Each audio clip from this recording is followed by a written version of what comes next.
All right, welcome back to the channel. It's your boy Fanon, and this is going to be a fun conversation because Devin Haney has been called out by Gary Russell.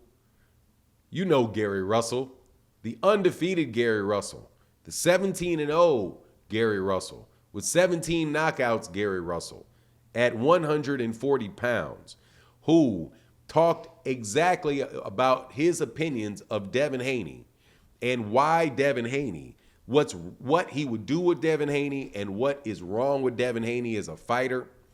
Also, please recall that this is a guy that Devin Haney and Devin Haney's camp said that they were going to see when they got to 140. So let's talk about that in this video.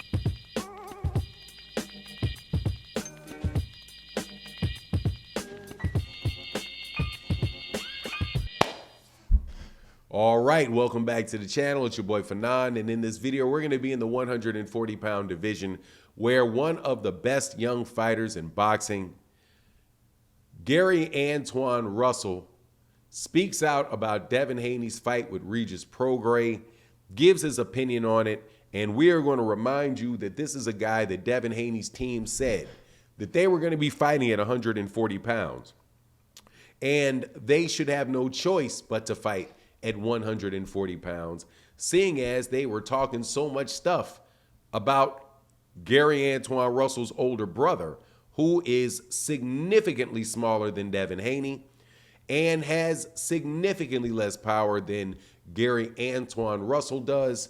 And Gary Antoine Russell is without a doubt one of the top 140 pounders in the world.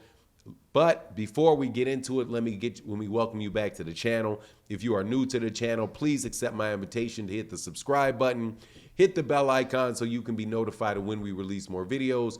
And if you're a longtime subscriber and supporter of the channel, thank you so much for your continued support. It is absolutely essential to the channel. And thank you guys for your support, specifically in the super thanks.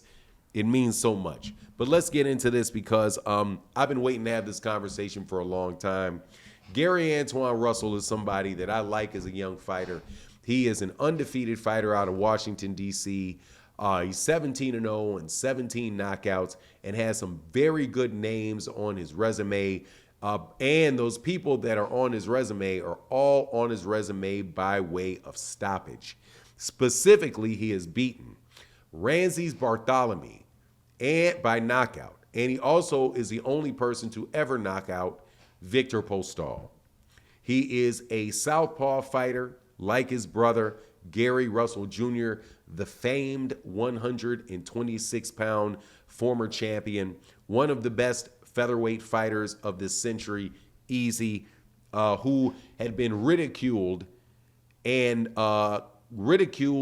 clout chased very early in Devin Haney's career by Devin Haney, by Bill Haney, and by a whole lot of Devin Haney fans, claiming that Gary Russell Jr. needed to move up 2 weight classes to fight Devin the Dream Haney, and if he didn't do it, he was a duck. During that conversation, there was a lot of talk about, well, why don't you fight Gary Antoine Russell, who is at 140 pounds, the weight that we all know you're going to eventually go to. Bill Haney said at a point, yeah, we're going to see him when we get to 140 pounds. Now, this was, I do believe, over 3 years ago. Gary Antoine Russell is still at 140 pounds, and he is still undefeated at 140 pounds.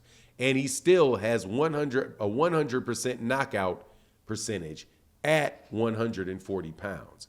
He made a comment and was asked about the fight with Devin Haney and Regis Prograis. And his take, I think, is interesting and feeds into exactly why Devin Haney, because he will be staying at 147 pounds, despite all of the talk about moving up to 147 pounds for Keith Thurman and Mario Barrios. He's going to be at 140 pounds.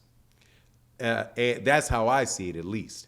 And so Gary Antoine Russell said that was a very good performance with Regis Prograis, but it was a boring fight because Devin Haney, he said, Regis Prograis seemed like he was scared to cut off the ring, didn't have a game plan, couldn't pin Devin Haney against the ropes and be willing to take shots coming back at him, and in order to really hurt and get Devin Haney in trouble. And then he talked about Devin Haney and said Devin Haney just played it safe. He said, and basically called his punches slapping, said he was hitting him with slapping punches. Whenever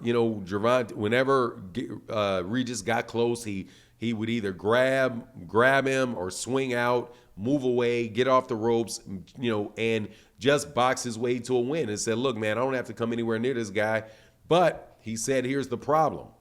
That's not going to get boxing fans. That's not going to get people to want to watch fights.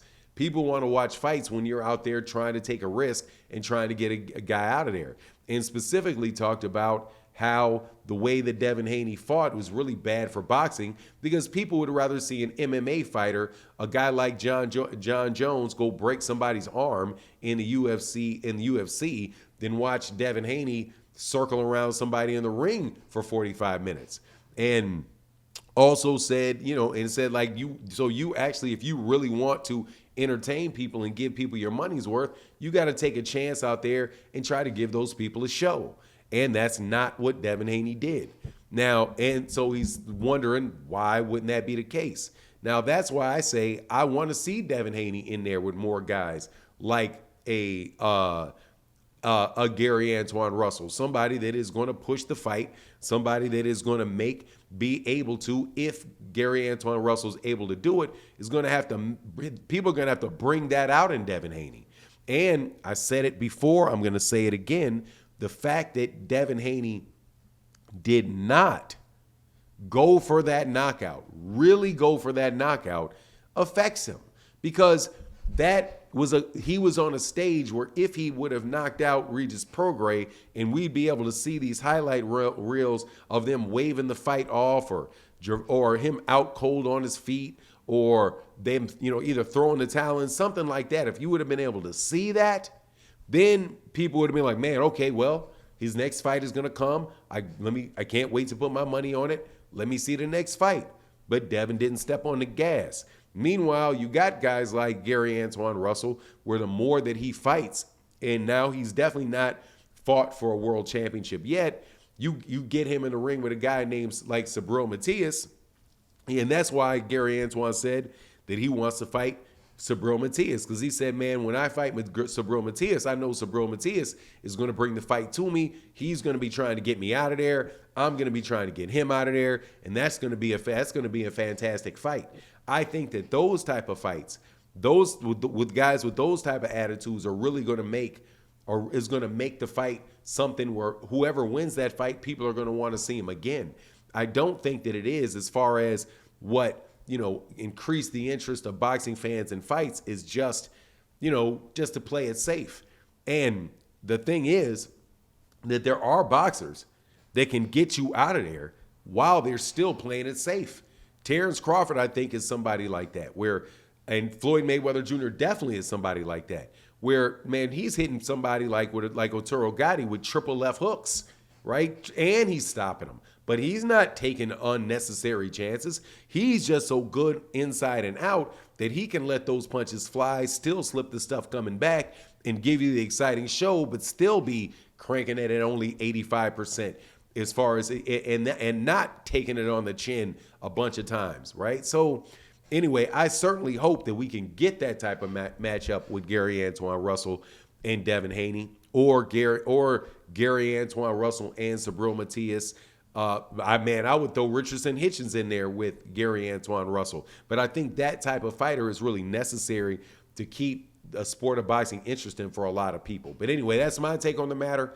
Please let me know what you think in the comment section. And with that, I'm out. Peace.